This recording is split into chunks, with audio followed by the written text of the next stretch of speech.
औज़ुबिल्लाहिमिनश्शैतानिर्रजीम बिस्मिल्लाहिर्रहमानिर्रहीम अस्सलामु अलैकुम वरहमतुल्लाहि वबरकातुहू। इस्लामिक इन्फॉर्मेशन चैनल में तमाम बहन भाइयों को खुशामदीद करती हूँ और उम्मीद करती हूँ कि आप सब खैरियत से होंगे। हमारी आज की वीडियो का मौजू है पर्दा और औरत के बारे में। तो चलिए देखते हैं कि साकिब रज़ा मुस्तफ़ाई की क्या कह रहे हैं। तो चलिए स्टार्ट करते हैं आज की वीडियो। वल्लब कुरान सरा, और इकबाल कहता है लबों पर कुरान के नगमे जारी हैं। जब लबों पे कुरान के नगमे हो और आटा पीसा जा रहा हो तो फिर वो गंदम और वो आटा जब बच्चे खाएंगे तो फिर हुसैन इब्ने अली के किरदार ही पैदा होंगे। लेकिन थरकती तस्वीरें और नीम बरहना शक्लें और कानों में जो है वो म्यूज़िक की आवाज़ें और माँ इस माहौल में बच्चे को दूध पिला रही हो तो बच्चा हुसैन इब्ने अली का जानशीन तो नहीं बनेगा।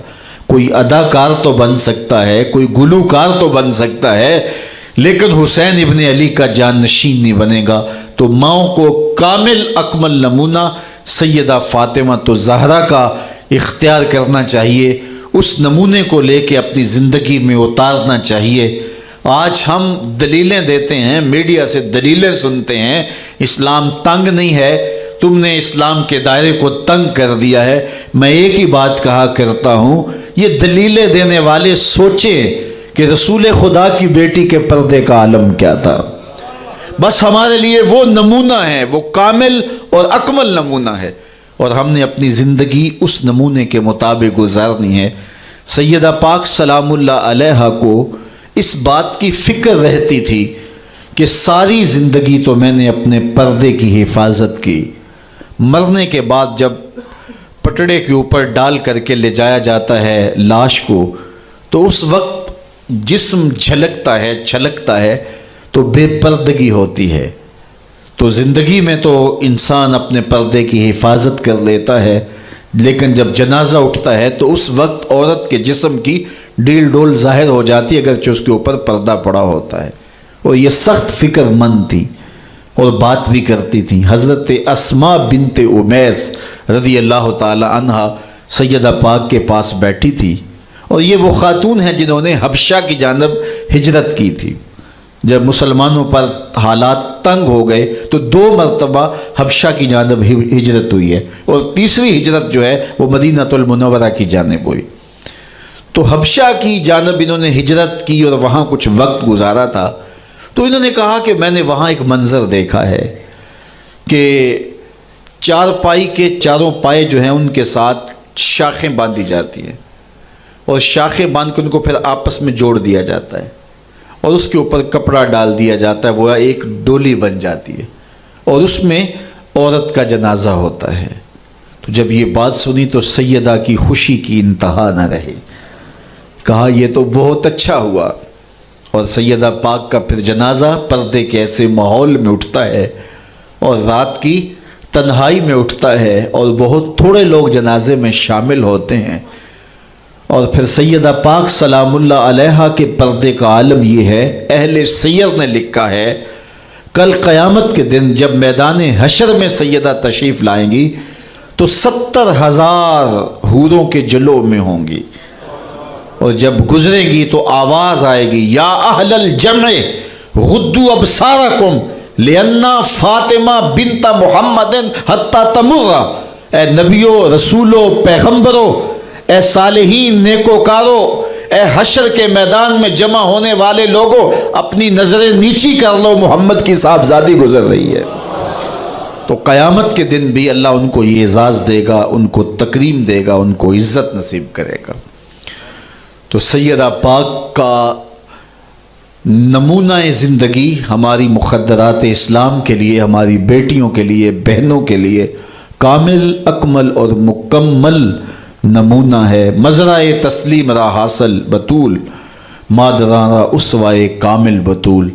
तो उनसे हमें सीखना है कि उन्होंने अपनी सारी ज़िंदगी कैसे गुजारी। आज की औरत कहती है कि मैं नहीं कर सकती नमाज रोज़ा और ये उमूर नहीं बजा ला सकती, बच्चों का बोझ इतना है, उनकी तरबियत और उनको खाना देना, उनको दूध देना, बार बार जो है वो उनका लिबास तब्दील करना, कब वक्त होता है, मेरे कपड़े भी नापाक हो जाते हैं, तो कैसे मैं उनको जो है बच्चों को کروں اور اس کے بعد عبادات بھی وقت پہ کر سکوں تو یہ بڑا مشکل ہے۔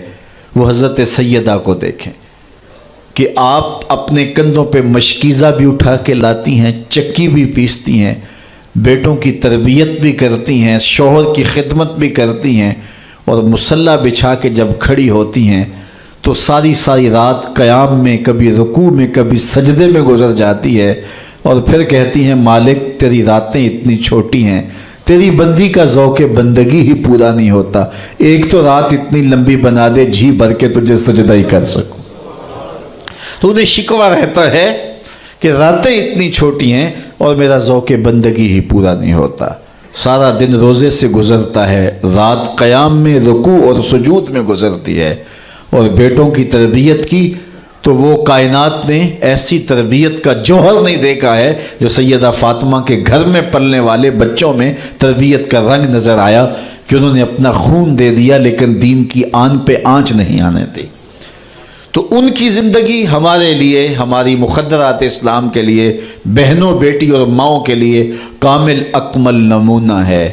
میری بہن، میری بیٹی، تو مغرب کی ٹینو نہیں ہے، تو مشرق کی بیٹی ہے، تو کوئی دیا نہیں ہے کہ جس کو جو چاہے اٹھا کے لے جائے، تو گھر کی رونق ہے، عزت ہے، آبرو ہے، تو سمٹ جائے گی تو معاشرہ پھیل جائے گا، اور تو اگر گھر میں سمٹ کے بچوں کو سنبھال لے گی تو امت بحر و بر پہ قابض ہوگی، لیکن اگر تو گھر کو نہ سنبھالا تو پھر امت کبھی بھی بامراد اور کبھی بھی سرخرو نہیں ہو سکتی۔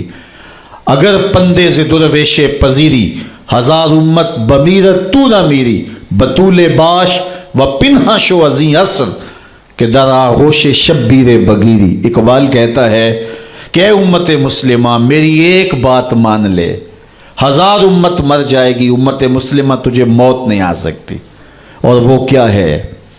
اللہ اکبر۔ بطول باش، قوم کی بہن سے، بیٹی سے، ماں سے مخاطب ہو کے اقبال بولتے ہیں بطول باش، بطول بن جا، وہ پنہا شو ازیں اثر، اور زمانے کی آنکھ سے پوشیدہ ہو جا، پھر در آغوش تو شبیر بگیری، پھر تیری آغوش میں بھی حسین ابن علی کے جانشین پرورش پر۔ پیارے حاضرین و ناظرین، کیسی لگی آج کی ویڈیو آپ کو؟ امید کرتے ہیں کہ آج کی ویڈیو آپ کو بے حد پسند آئی ہوگی۔ اچھی لگی ہے تو اس کو زیادہ سے زیادہ شیئر کیجئے، سبسکرائب کیجئے۔ ملتے ہیں اگلی اچھی سی ویڈیو میں، تب تک کے لیے جزاک اللہ خیر۔ اوکے، اللہ حافظ۔